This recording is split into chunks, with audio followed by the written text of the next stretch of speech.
Moments ago, Israel launched Operation Rising Lion, a targeted military operation to roll back the Iranian threat to Israel's very survival. This operation will continue for as many days as it takes to remove this threat.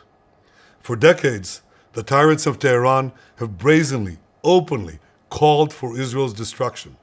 They've backed up their genocidal rhetoric with a program to develop nuclear weapons. In recent years, Iran has produced enough highly enriched uranium for 9 atom bombs. 9. In recent months, Iran has taken steps that it has never taken before, steps to weaponize this enriched uranium. And if not stopped, Iran could produce a nuclear weapon in a very short time. It could be a year, it could be within a few months, less than a year. This is a clear and present danger to Israel's very survival. 80 years ago, the Jewish people were the victims of a Holocaust perpetrated by the Nazi regime. Today, the Jewish state refuses to be a victim of a nuclear Holocaust perpetrated by the Iranian regime. Now, as Prime Minister, I've made it clear time and again, Israel will never allow those who call for our annihilation to develop the means to achieve that goal. Tonight, Israel backs those words with action. We struck at the heart of Iran's nuclear enrichment program. We struck at the heart of Iran's nuclear weaponization program.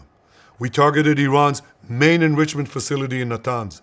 We targeted Iran's leading nuclear scientists working on the Iranian bomb. We also struck at the heart of Iran's ballistic missile program. Last year, Iran fired 300 ballistic missiles at Israel. Each of these missiles carries a ton of explosives and threatens the lives of hundreds of people.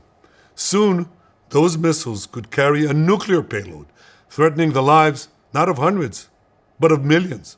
Iran is gearing up to produce 10,000 of those ballistic missiles within 3 years. Now just imagine 10,000 tons of TNT landing on a country the size of New Jersey. This is an intolerable threat. It too must be stopped. Iran is now working on what it calls the new plan to destroy Israel. You see, the old plan failed. Iran and its proxies tried to encircle Israel with a ring of fire and to attack us with the horrible attack of October 7th. But the people of Israel, the soldiers of Israel, rose like lions to defend our country. We crushed Hamas, we devastated Hezbollah, we hit Iranian proxies in Syria and Yemen. And when Iran directly attacked us twice last year, we struck back inside Iran itself. Yet in defending ourselves, we also defend others. We defend our Arab neighbors. They too have suffered from Iran's campaign of chaos and carnage. Our actions against Iran's proxy Hezbollah led to the establishment of a new government in Lebanon and the collapse of Assad's murderous regime in Syria. The peoples of those two countries now have a chance for a different future, a better future. So too do the brave people of Iran, and I have a message for them. Our fight is not with you. Our fight is with the brutal dictatorship that has oppressed you for 46 years. I believe that the day of your liberation is near. And when that happens, the great friendship between our two ancient peoples will flourish once again. I want to assure the civilized world, we will not let the world's most dangerous regime get the world's most dangerous weapons. And Iran plans to give those weapons, nuclear weapons, to its terrorist proxies.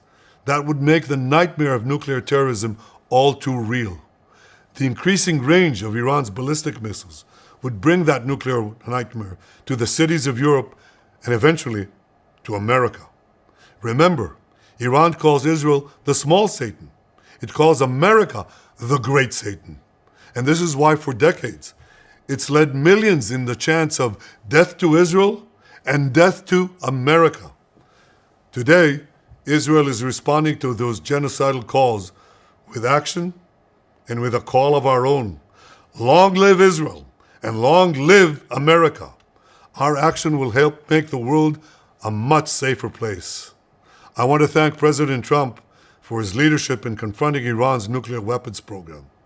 He has made clear time and again that Iran cannot have a nuclear enrichment program. Today, it is clear that Iran is just buying for time. It refuses to agree to this basic requirement of peaceful nations. That is why we have no choice but to act, and act now. The hardest decision any leader has to make is to thwart a danger before it is fully materialized. Nearly a century ago, facing the Nazis, a generation of leaders failed to act in time. They were paralyzed by the horrors of World War I. They were determined to avoid war at all costs, and they got the worst war ever. They adopted a policy of appeasement. They closed their eyes and ears to all the warning signs. That failure to act resulted in World War II, the deadliest war in history. It claimed the lives of 60 million, including 6 million Jews, a third of my people. After that war, the Jewish people and the Jewish state vowed, never again. Well, never again is now. Today, Israel has shown that we have learned the lessons of history. When enemies vow to destroy you, believe them.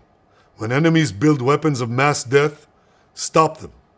As the Bible teaches us, when someone comes to kill you, rise and act first. This is exactly what Israel has done today.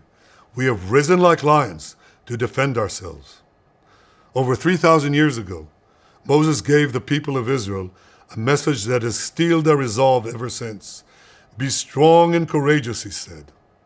Today, our strong and courageous soldiers and people stand together to defend ourselves against those who seek our destruction.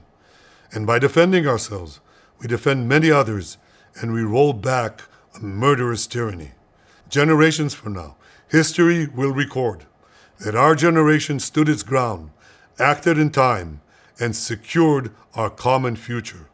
May God bless Israel. May God bless the forces of civilization everywhere. Thank you.